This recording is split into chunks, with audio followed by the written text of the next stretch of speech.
দর্শক বন্ধুরা, আপনারা সবাই কেমন আছেন? দেশের বাইরে যে ভিডিওটা দেখতেছেন অবশ্যই লাইক কমেন্ট করবেন। আজকে চলে আসলাম আমার এক ভাই, দেখেন আবাদ করে, সে আবাদ করে কি অবস্থায় আছে আন্দাজ জানবো তার কাছ থেকে। ছোটো ভাই এদিকে আসো। দেখেন ছোটো ভাই অনেক পরিশ্রম করে আবাদ করে, তার কাছ থেকে শুনবো কিরম ফসল হয়, যে জিনিসপত্রের দাম, তার কাছ থেকে শুনবো আজগা। আপনারা পাশেই থাকেন, হাতেই থাকেন। ভাই তুমি তো আবাদ করো, তোমার আবাদের বিষয়ে একটু বলো, দর্শক বন্ধুরা জানতে চায়। আসসালামু আলাইকুম।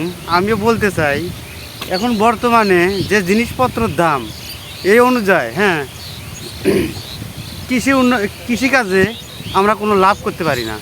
কারণ যে জিনিসপত্রের দাম, আমরা যে আবাদ করি এই আবাদে আমাদের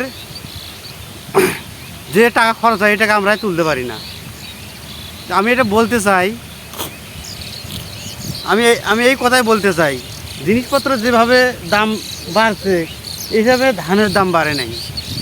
তাই যে আবাদ করি, যে টাকা খরচ হয় এই টাকা আমাদের ওঠে না। তাই আমি বলতে চাই, জিনিসপত্রের দাম যদি কমে যায় তাহলে আমরা আবাদ করতে পারি। কিন্তু ধানের দাম যদি একটু বাড়তে হতো, যে টাকা খরচ হয় এই টাকা যদি আমার উঠে, এই টাকা ওঠার পরে যদি কিছু লাভ হতো তাহলে